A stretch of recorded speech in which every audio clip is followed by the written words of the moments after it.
All right, welcome to the Honcast.com presentation on Breaky CPK. Going to be your shoutcasting host, and joining me is Toby Kenobi, a community shoutcaster.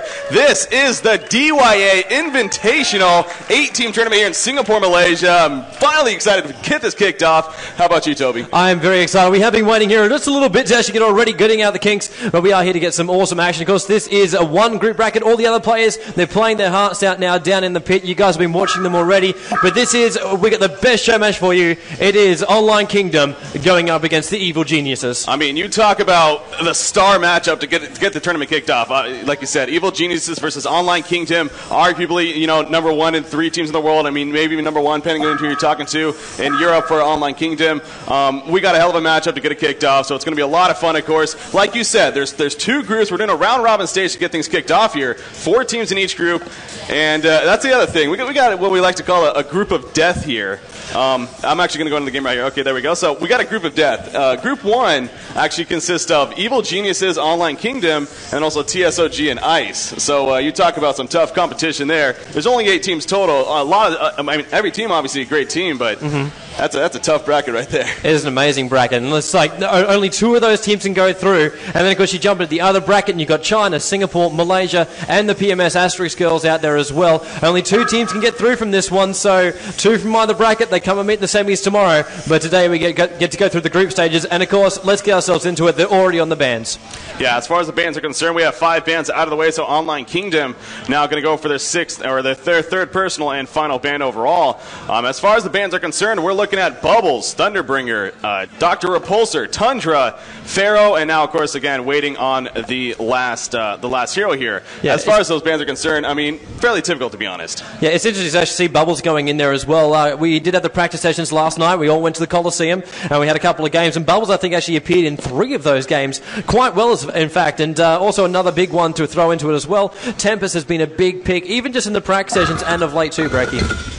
Yeah, we definitely got an idea, like you said, of we got to watch a lot of the teams practice. Some of the teams, including EG, actually, they did come in late last night, so I don't think they got much time, if any, to actually practice to get necessarily ready for this. But like you said, we did get to watch a lot of the teams. We got some interesting strategies out there, some very unique heroes. That was more side on the Southeast Asian section, though, which actually does consist, obviously, majority of the second stage. As far as the first stage, to be honest, we watch these teams all the time. We're expecting the norm, but we'll see. Someone may throw us a curveball. Yeah, but they definitely will, because that's the cool thing about LAN events. You ever come here, there's always some weird strat you've never ever seen before, and it'll continue to go on throughout. So let's see what these guys have got. It's the first time you get to see it. If you want to come and see it, jump yourself down the front. There are a couple of seats here. Obviously, they're white, so they do stand out. Yeah, feel free to sit down, guys. And we got a lot of open seats up here, so definitely take your seat and sit back. As again, this is going to be a hell of a match. I can guarantee that easily. Arguably number 1, 2 teams in the world, even. So this is going to be awesome. Yeah. Again, each team will play each other once in the first group, and then after that, the top 2 teams from each bracket make it on to the semifinals, which will take place tomorrow. So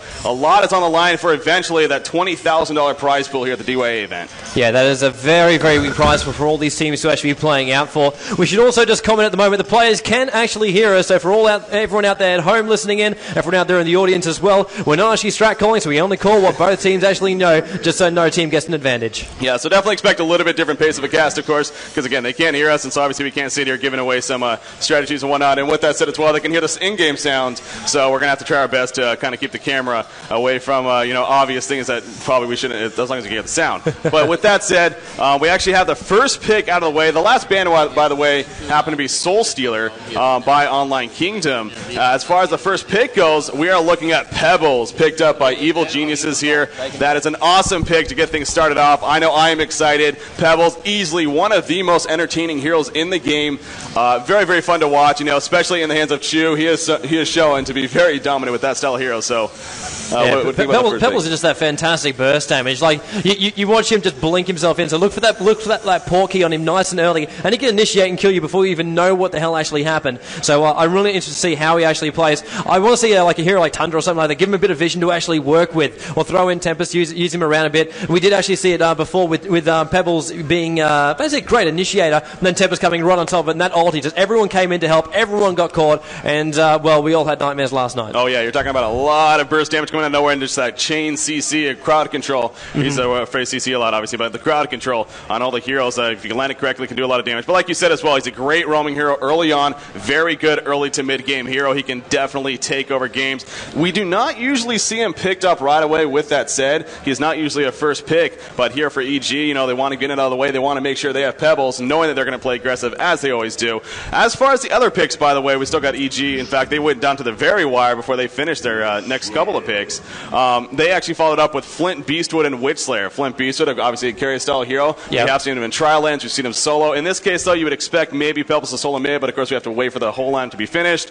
But very powerful heroes indeed there. Yeah, he is, of course. If you are a big Dota fans, there are all throughout Singapore here. There's a bit of translation as well. Flint Beastwood is actually the sniper port from Dota as well. Witchslayer's come in as well. Lion port from that one. He's a great support hero as well. I do love always watching Witchslayer out in the field with his ability to stun, hex, as well as able to get that massive burst damage. And that's going to be something to really couple on the back of Pebbles as well. If there's a hero, you can bring him down. It's really hard to do. They can focus fire him down and then focus on everybody else in the team. If you have one of those heroes that gets completely out of control. I do like the fact that Online Kingdom to start with Hellbringer and with Magnus, they've got that great AoE already in their lineup, just from two heroes, through the Eruption, through Hellbringer's ulti, which will hold everyone in place as long as they possibly want, and they still leave it open as well. Like Hellbringer as well as Magnus, they can play pure support, they can play a little bit mid, and they've now left their other three options very open, making EG having to pick, and then they can get the good counters. Both teams taking a long time here to finish up their next couple of picks. Again, a lot is on the line. This is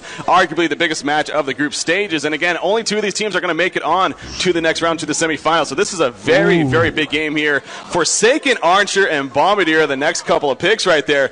Bombardier, he's been a hero. When he first came out, we didn't see too much of him. He started to get played by a couple of players, and all of a sudden, he's been exploding onto the scene, literally. Anyways, no, but Bombardier, though, he is just such a fun hero to watch. He's a great solo hero. We've also seen him in tri-lane strategies as the go-to hero for carries in terms of harassment tri-lane strategies. Forsaken Archer on top of that as well can very well. We have tended to see her more so in tri-lane strategies herself lately, rather than a solo or a 2-on-2. So we'll see how that goes. Very good pickups there, and again, another aggressive hero on Bombardier. Yeah, he definitely is. I do always love the Forsaken Archer actually playing. She is one of my favorite heroes in Hon, just for her ability to actually gank and get that DPS out as we actually get our last two picks come through.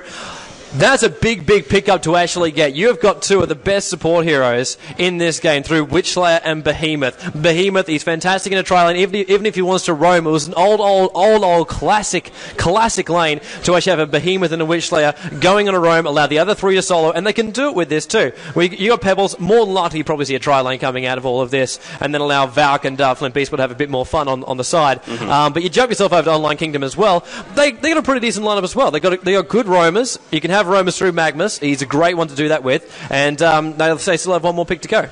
Roamers, you know, ever since the tri-lane strategy especially came into play, we haven't seen every other strategy, frankly, including roaming strategies, definitely became non-existent. Lately, though, we've been seeing more of a trend of a lot of the teams getting more involved in back to the old-school strategies. And like you said, even roaming-style strategies. Magnus definitely fits into that role. Chipper, the last pick, by the way, by Online Kingdom. So another very solid pick there. Now, the interesting thing is, obviously, as you said with EG, again, their lineup is pretty set in terms of the lanes on top of that. They finished off with a great solo long lane hero and Valkyrie, great getaway ability obviously with their leap, and then of course they got a Behemoth like you were talking about, excellent support hero, does a lot, and he has that long range stun to go with Flint Beastwood as the carry in that tri-lane strategy. Now that final pick of Chipper over there from Online Kingdom, little bit I'm curious now how Online Kingdom is going to decide to run this lineup.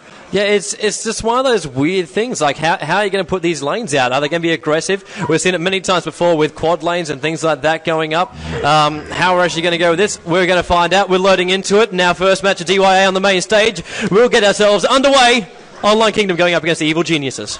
Let's make some noise out there if you're rooting for EG to win this game. Make some noise out there. Yeah! Obviously no one's going for EG. Yes! All right, and Online Kingdom, anyone else? Yeah, okay, yeah, Online Kingdom, all right. Okay, so let's get this match finally kicked off. Like you said, we are now in the game, and again, the curious thing now I'm going to watch out for, as usually always, going to the starting of the game, is how they are going to lane. Again, as far as EG is concerned, we have a pretty good idea, and I'm sure with that said, Online Kingdom does as well. But now, Online Kingdom, they could run the tri-lane strategy themselves with a Hellbringer in it, something like a Hellbringer Forsaken Archer Magnus. Not a big fan, I stress this a lot, I'm not a big fan of seeing Hellbringer personally in a tri-lane strategy because of the lack of levels. I definitely think he's a hero that can benefit vastly from those levels. But at the same time, he is a very good harassment hero, great babysitter. But it looks like they're going to, in fact, run Bombardier as part of the trial lane and actually do Hellbringer in the solo. Yeah, we will actually see them two coming out. Looks like we've got a bit of a zoomed-in screen coming out from one of the boys here. So they just have to check that one up. All right. So used to it. All right. That we definitely are. So we will see the players. They will move themselves out here. So we're just going to wait for a couple of technical issues. Just going to make sure everything's actually working. Obviously, you get a bit of a zoom in on the screen. We've also got to make sure our sound settings are all right. Yeah, some technical issues here. That's always fun. Again, this is obviously the first match in a LAN event like this. It's, it happens a lot of the time, especially so. But again, while we're actually in this pause real quickly, this is going to give us some time to real quickly, again, go over the format of this event. So right now, it's a round-robin stage, 2 groups, 4 teams in each. Again, Group 1, what we're considering the group of death. By the way, I want to reiterate, when we're going, as far as these groups are concerned, a lot of people are going to be like, oh, well, you just put the U.S. and European teams in one and Southeast Asian in the other. No, that wasn't the case. I guarantee you, we put the names in a bottle and we pulled them out of it, and this is just how it happened to work out. Yeah. I even have it on video. I guarantee that's how we did it. So. So we can post that one up later for everyone to actually view. But it was very, very weird how it actually worked out. But it's going to work out a lot better in the end as well. It's literally the best of Asia can go up against the best of Euro-America, and then they all go into the semi-finals. So we do get a good mix between all the teams coming in towards the semi-finals, which, of course, if you will be here tomorrow, we'll kick off at a nice and early 8 a.m. 8 a.m. for us over here. It's, like you said, the semifinals takes place. I believe they'll be simultaneously best of the 3 series for those, and then the finals also a best of the 3 series, of course. Again, as far as the split goes, like I said, $20,000 prize pool here for the DYA event invitational. First place is $10,000. Second place is $4,000. And, of course, third through 8th place, every team actually gets at least $1,000. We have actually remade the game, as you can see. So, we'll get that figured out and see what that's about. But anyway, so yeah, a lot of money on the line for really just what you could consider a 2-day event. But you talk about top-tier competition. Again, coming into this, we actually had a couple of teams, including ICE. They kind of had the decision whether or not to go to DreamHack or this event. There's a good amount of money on the line here, and there's a lot of competition, solid competition here in Singapore. Chose to come to this, and we got arguably 6 and 7 of the best teams in the world right now here. It's gonna be fun. It's going to be a fantastic competition. Like these guys, the greatest thing about this is like they've been going around the World Expo as part of the Digital Youth Awards, sharing that culture out there, and these guys have really got to know each other, not only just as basically players, which you always get on the online side of things, but really as people as well. They all come in, they all get nice and close, and really, all these guys will be quite happy after tonight. Even if they win, even if they lose, they'll all go have a couple of drinks with them, and really, it's good times. Yeah, exactly. I mean, we're talking to a lot of the players. Obviously, did a lot of interviews, not on video or anything, but just talking to them, casual conversation, and that seemed to be the consensus. Everyone knows, like I said, at least they're guaranteed $1,000. Obviously, the goal is going to be to win the tournament for all these teams. But when it comes down to it, it's about getting at least that money and then having a lot of fun. They're in Singapore, a great city. I've only been here a day, but I can tell it's just an awesome city to be in, and I've already experienced quite a bit myself, and I'm sure they're going to have a lot of fun with that. As I'm sure we're going to join them as well. So it's going to be a lot of fun for everyone. That definitely will be. The match is up again, so we'll join us into this one. Bit of a quick remake to see what actually went wrong with it, and hopefully we won't have any issues this time around, Breaky. Like I said, it's a LAN event. I mean, especially for the first match, stuff happens. So. Nothing ever goes according to plan at a LAN event. If that happened, then it wouldn't be a LAN. In fact, setting up our equipment and everything, we definitely had some issues, which again, you got to expect that going into it. Stuff happens. So what can you do? As long as it finally gets played out and we have some fun. We have this venue. Honestly, we have it for quite a while.